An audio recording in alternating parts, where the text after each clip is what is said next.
Buenas tardes, clase. Yo vengo a presentar mi parte de las técnicas de permeabilización de la vía aérea.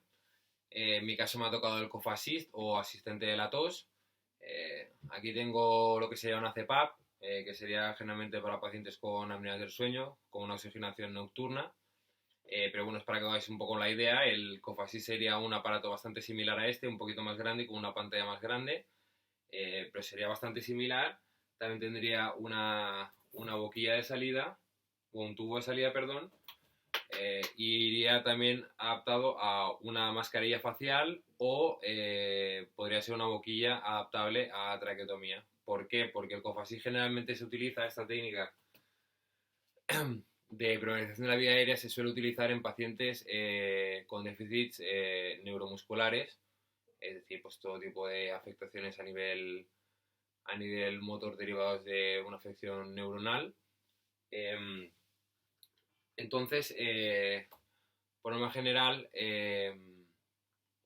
este aparato lo utilizaremos porque en pacientes que tienen un déficit neurológico es posible o es muy probable, que la afectación pueda llegar a músculos que ayudarían al componente de la inspiración y de la expiración. Entonces la afectación puede ser tanto los músculos inspiratorios como los expiratorios, como en ambos. Entonces esta herramienta que tenemos los fisioterapeutas para poder hacer fisioterapia respiratoria, eh, la utilizamos en los pacientes en los que tengan este tipo de afectación, como he dicho antes. El paciente, como estará, al ser una afectación neurológica, es muy probable que el paciente pues esté encamado, que no se pueda prácticamente mover, o pacientes incluso que estén en un término medio, que aunque sea una afección neurológica, pero están encamados, pero a través de una grúa o a través de que su cuerpo les permite el hecho de poder hacer una transferencia a una silla, es posible que nos encontremos también en una silla de ruedas, en el hospital, obviamente. ¿Qué pasa? Que entonces, claro, lo bueno que tiene el Cough Assist es que la técnica que utilizamos se puede utilizar tanto en pacientes que estén tumbados en la cama o en una silla de ruedas. Se puede realizar de las dos maneras. En el caso de que tenga traqueotomía, pues aquí tendría una boquilla adaptable a la traqueotomía, y en el caso de no necesitar de no llevar una traqueotomía el paciente, pues se podría realizar con una mascarilla facial. El, el paciente pues lo tendríamos o sentado o en la cama. Entonces nosotros le colocaríamos la mascarilla adaptable la mascarilla facial o la boquilla adaptable a la traqueostomía. Dejaríamos al paciente conectado. En el caso de tener traqueostomía, le tendríamos que quitar el tubo que le oxigena continuamente del aparato de la ventilación mecánica, y tendríamos que ponerle la boquilla adaptable del Cough Assist. En el caso de no tener traqueostomía, pues simplemente le colocaríamos la mascarilla adaptable y se la encuadraríamos al paciente. Entonces, el Cough Assist lo encenderíamos. ¿Y qué hace el Cough Assist? Pues el Cough Assist simularía una inspiración y una expiración.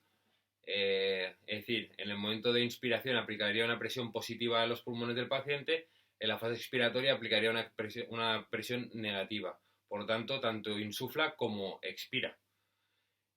¿Por qué realizamos esto? Porque pacientes que tienen una debilidad a nivel muscular, tanto en inspiratoria como en expiratoria, o en ambas, no son capaces de eliminar las secreciones que se quedan en los lóbulos más distales del pulmón, que son propensos a la hora de generar pues infecciones.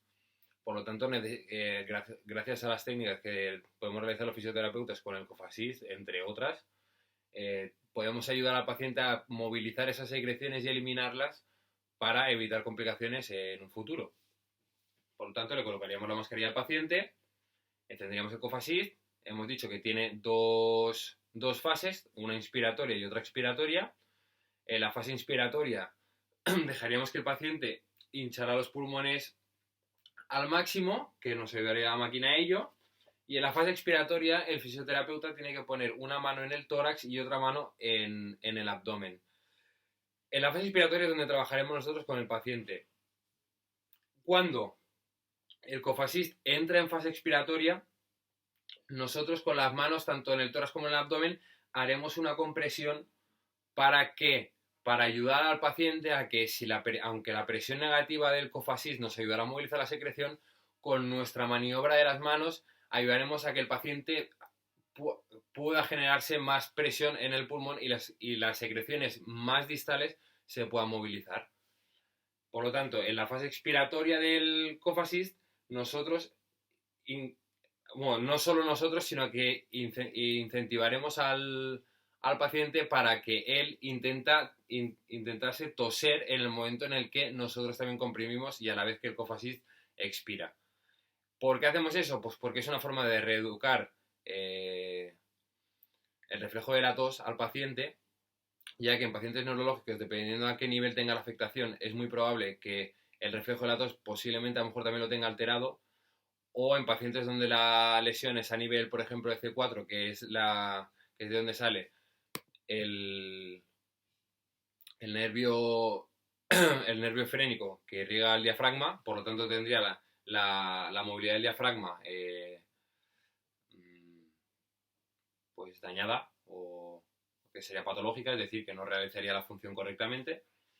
Incitaríamos al paciente a intentar toser en el momento que expiramos junto con nuestra maniobra de presión, que sería acercando las manos, tanto desde el abdomen como desde el tórax, intentar acercar las manos para generar más presión y poder expirar y movilizar más secreciones. Y sería importante también en el momento de utilizar el cofasit que tengamos también un aspirador de secreciones, porque es muy probable que aunque le movilicemos las secreciones, el paciente no pueda llegar a subirlas hasta la boca o echarlas de la boca. Entonces, con un aspirador de secreciones podremos quitar las secreciones que se le queden a la altura de la boca, porque es posible que pues, pueda sufrir de un ahogo en el caso de no aspirarse a nosotros correctamente. Entonces, esa sería la función principal. Las contraindicaciones que tiene el cofasit generalmente son en pacientes que tienen un antecedente de neumotórax, que sería aire en la cavidad pleural, un paciente con bullas pulmonares, que eso se haría por una bolsa de aire normalmente a consecuencia de una dilatación, de una destrucción y de una como unión de las cavidades aéreas más distales después de los bronquios terminales, y en pacientes con hiperreactividad bronquial, porque esta estimulación aumenta el riesgo de sufrir un broncoespasmo. Así que esta es el cofasit. Espero que os haya gustado y sobre todo dale un like y ¡suscríbase!